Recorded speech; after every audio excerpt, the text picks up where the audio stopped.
Now, on the converse other side, Weaver showed me a ton last year, but he's got a lot of moving pieces to get this thing going, especially if Ramsey gets traded. Does he get traded, Jason Sarney? Does he? Yeah. I mean, you don't think Ramsey would be like, oh, okay, I'm not getting traded and be a happy camper? No chance. There's zero chance he plays another Dolphin down. They're trading him. What do you think they can get for him?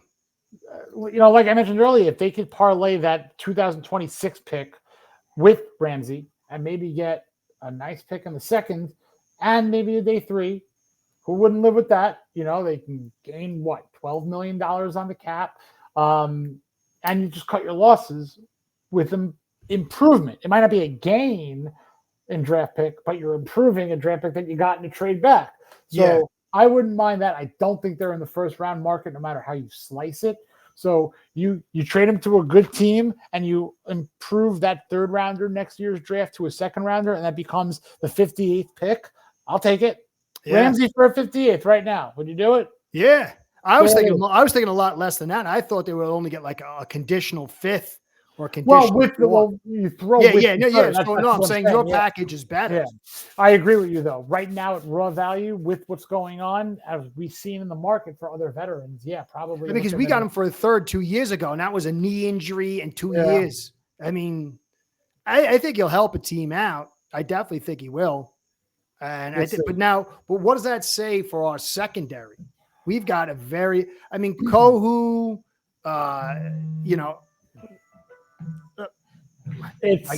my kids are calling my phone over here. Kids, I'm on the thing over here. Sorry about that. So you've got a secondary with really only Kohu, and Kohu struggles to play the outside in the mid to late clock. He's a slot guy. Yeah. Cam Smith is terrible. Yeah. I don't think he has any way to expect this guy to do anything, but I guess you never know. You got Trader and Marshall. You got Meli Fawanu, I think. From Detroit. Yeah, from Detroit. Yeah, he's a really good player, but he's been injured 2 years in a row. Mm-hmm. You got the kid who's only had maybe 300 snaps a year from the Jets. Yep. Yeah.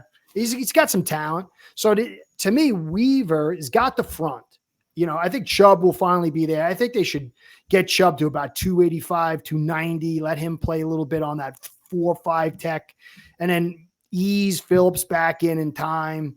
But that front's really good with Brooks. And then, we got a solid linebacker group with all the guys we brought in. But that secondary, if he can make hay with this secondary, I got to give him. I think if McDaniels drops the ball, you make him the head coach, because this is like what we did with the offensive line, just putting bodies there and taking back in. I mean, you got Bonner and you got Duck and who's the other guy? Burns we picked up. Yeah, Artie Burns. Yeah. And he hasn't had a full season since 2017. And we picked up the Kendall guy yesterday. He's a lifer, special teamer. You got Isaiah Johnson. I mean, 6'3". I like that. He's a big quarter. Yeah. I mean, but can he get on the field? I don't know. I mean, makes sense. Help me make sense of this secondary, if you don't mind. I wish I could, because right now it's like, if you have Jalen Ramsey gone right now, if Ramsey's gone, you got Cam Smith, Storm Duck, and then Kader Kohu is the nickel. But if you bring in, Asante Samuel Jr. is getting evaluated with a neck injury. You have Rasul Douglas, who supposedly might have been offered something, might not have been offered, but he's still shopping. Do you trade for Yari Alexander, swap for swap, headache for headache, Ramsey for Alexander? I don't know, but I do think that they're going to bring in a CB1. That's not saying someone as good as Ramsey. That's saying a guy who could be CB1, and then the winner of Storm Duck, Cam Smith, will be the CB2. You have Kohu as your slot. But then, listen, Ethan Bonner, put up or shut up. Jason Matrix. Whatever happened with that? He was supposed to be the guy, and he got jumped by Duck. I don't think he looked bad. I don't think he looked bad. I was surprised. I mean, he's got great speed. I think Duck was a better cover guy, and that's why he leapfrogged him. But Bonner's he hasn't consistently had an opportunity to stay on the field or be on the field at all, really. So how much more do you take of that? when you might have a guy in BJ Adams, who is an undrafted free agent from the University of University of Central Florida, who he's 6'3" too. could make waves. Could make waves. You think so? There's five undrafted free agents who I think can make a push, and I think this is the year they take. They've done it before, where they sign 3. They've done 2, 1, 3. They've got a lot of undrafteds lately. But the thing is, like with UDFA, I think it's 1.2% or 2%, somewhere like that, 1-2% that actually stick with the team. When you have all these undrafted free agents, that's really like trying to say, all right, I can't pay my house off. I think I'm going to go lotto this week to win. Well, they have a good history of finding guys that make a push in training camp that also, look, this is the second reset of a rebuild.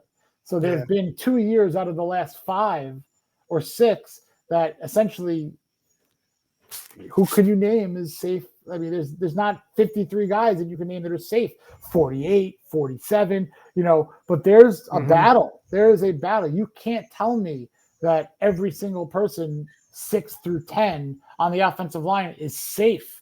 Someone can come in the door tomorrow and knock one out, like easily. The safety room. Who are the first 2 safeties? I don't know. Is it going to be Dante Trader? Are they going to have a guy, John Saunders Jr., make waves and have them cut Patrick McMorris, who didn't see the field that much last year as a rookie from the 6th round? So there's a lot of names in the safety room, but no one's stepping up. And last year was horrific play with Javon Holland and Jordan Poyer. So Elijah Campbell, does he be more than just a special teams gunner, which he's excellent at, but is he safety 1? I don't know. Dante Trader Jr. That would be huge. I mean, because I think that Ifitu Melifanu, I think he's definitely going to be playing lots of snaps. I definitely think, you got, what's his name? I always forget his name. Let me try to find his name here a second. You got Patrick McMorris, Ashton Davis. That's a guy I forget. He had 260 snaps last year. So I think that Weaver's he's going to have to put guys in down situations where their particular skill set fits. I think there's just going to be a rotation. I don't know if you have 2 guys that you can say, hey, I'm going to give them 1,000 snaps or whatever. Right. Some of them, clearly, I think Ifutu is going to get some, if he doesn't get injured, but he's been injured twice. Artie Burns, he's going to have maybe 300. Kader Kohu's the only guy you can really depend on. So, Alf was talking about how we're going to run cover 3 play. I think we're going to be doing a lot of zone, get guys like Marshall, jam guys off the line, drop into zone, play high zone, give them the middle stuff and let them march down the field. If that's the case, just don't give them the quick touchdown, get them in a red zone where Dodson and Brooks and your front can maybe limit to a 3 or, get something in there where you can, turn it over or something and just play that kind of game and let this offense do what it's supposed to do. This offense should be putting points on. I don't know how we're going to be, if we're scoring 17, 18 points a game like we were last year, this defense, I don't know how it's going to be able to do what he wants. But for me, if this thing doesn't work out with his secondary, Weaver needs grace, a good helping of grace. But if it does work out, this guy needs huge kudos. Correct. And listen, just to go back to Marshall for a second, 5th round cornerback out of Florida. He was a 4-year starter. He's a leader. And he also, he locked up or went up against the number 1 receiver on every team in the SEC. That's what he did for years. He was the CB1 against wide receiver 1. So is he in the mix? Can he take a job from Storm Duck? Maybe. Can he be that guy to replace Ramsey and be opposite Duck where they don't necessarily need to trade for a player if you're Ramsey? I don't know. That would be a big time wish up to the sky if Marshall can come on in and be CB1. But he played that role at Florida. Checking Malik Neighbors, you know what I mean? He's got that experience. The thing is, I think that we've got to, every year, the Dolphin ownership and the fan base want this year to be the year. Not this. And I think that it always hurts us because you can't rush success. To me, 2027 is the year where you can legitimately, your cap will be freed up. You'll be free of some of these bad contracts. You'll have to pull together, hopefully 2 good drafts going in for your 3rd good draft. That's the year. I don't want Sante Samuels, if he's going to want something decent, and I just think we should kind of go with what we got, let it be what it's going to be. Maybe find some guy cheap for a year if you've got to, but don't mortgage anything in long-term contracts. Just let it be. This is going to be a tough year. I just don't think, and if you kind of try to circumvent that, then you're hurting your future. So for me, let's see what happens. We got all, you got Brooks, Dodson, you got Chop, you got Chubb, you got Seal, you got Grant, Phillips when he returns. That's an amazing front. You just got to keep everything in front, and so I don't know. I just want to see us finally play smart ball, play for the right time. Don't, it's like you ever try to cook a cake or something like that. Like, oh, I got to go. We got to go, honey. You turn the thing up and it comes out like garbage. And you invested all this time for a cake and the cake's all screwed up because you couldn't wait an extra 20 minutes. And I think that's every year for us. So I don't know. I think that this offense should be good enough and this front should be good enough to kind of help out a wounded secondary or a young secondary or not so talented secondary, as long as they keep things in front. If you get to the red zone, it's tough to get points and just don't let things go over. You play cover 3. You know what? These guys could tackle. You play in your zone and stuff. I don't know. I hope we don't go hot and heavy on the cornerback. I want us to save our capital, have our money, because I think 2020, if you nail this draft, and it really is nailed, not in our hopes, and then you nail next year and you got all that free money, either you move off to or you keep to it, but you're prime for 2027. So last question, we've got all these picks and you got guys in UDFAs, even they're all saying, oh, they could do it. Who do you think is not going to do it? Because, when everyone's saying everyone's going to make it, and we know that's not going to happen, you're going to get 60% of these guys. If you're lucky, that's a really good draft that actually make it. The rest of them are going to suck. What I mean? So who out of all the guys you got, not UDFAs because, and he ain't even bigger because he's a 7th round pick or Ewers, but you got Grant, you got Savinaya, you got Phillips, you got Marshall and Trader. It's 5 guys. You think all 5 are going to be guys. Who would you say is the guy least likely to make it and the guy the most likely to make it? Oh, man, I hate that question. It's a good question, but I hate that. I don't want to. I want to know because I'm like, at first I was like, I didn't think certain guys would make it. Now I'm getting all hyped out. I think everyone's going to make it. It's like everybody's making it. I hate to be the hopium dealer here, but remember, they had initially 10 picks. They made those trades. So they ended up with, a solid 8. And I do think with the roster holes, look where they drafted the holes of the position.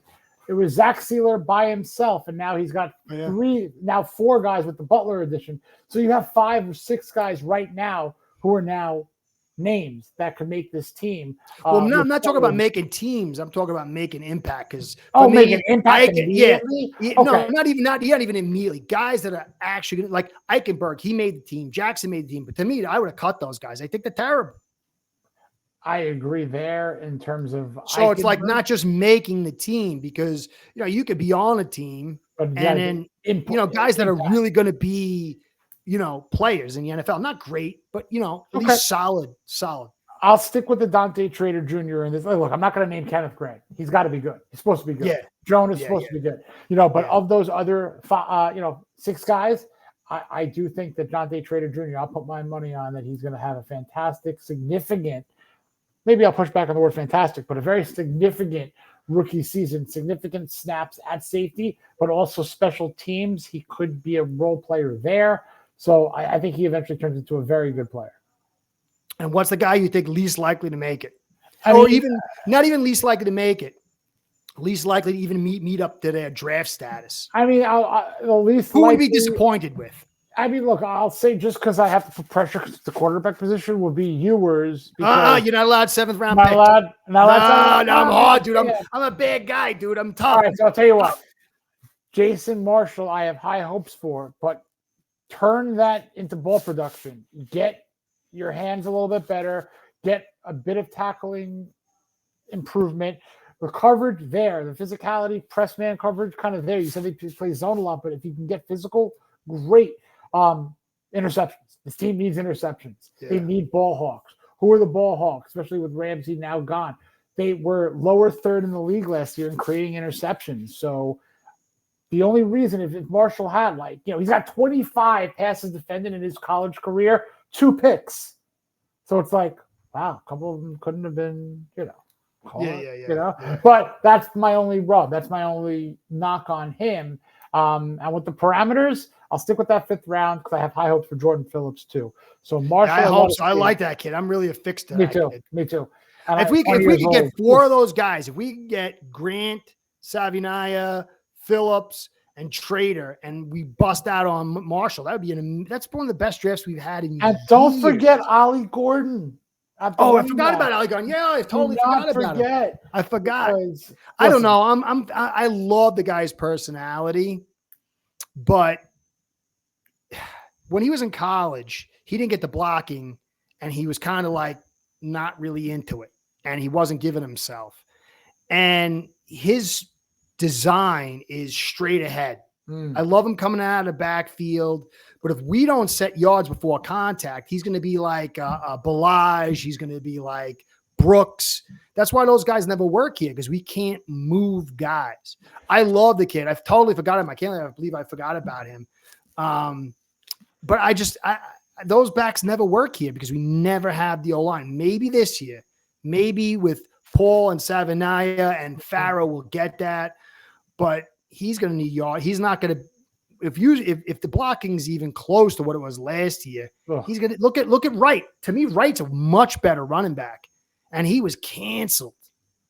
Well, he needed opportunity. He needed more opportunity. I feel like he didn't get a constant burn and an ability to kind of make impact. He was seldom used at times, but I think with the improvement on the line and hopefully getting more of a mentality of running forward, you can get that physicality where you're.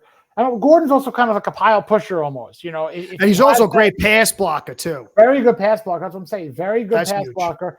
So he can be used on 3rd downs in 3 different ways. He could help in pass protection on a 3rd and long. That's true too. He could be a pass catcher out of the backfield. He's got 80 collegiate receptions. And I'll tell you, man, I cannot see 3rd and short, 4th and short with runs 4 feet behind the line of scrimmage. I hate it.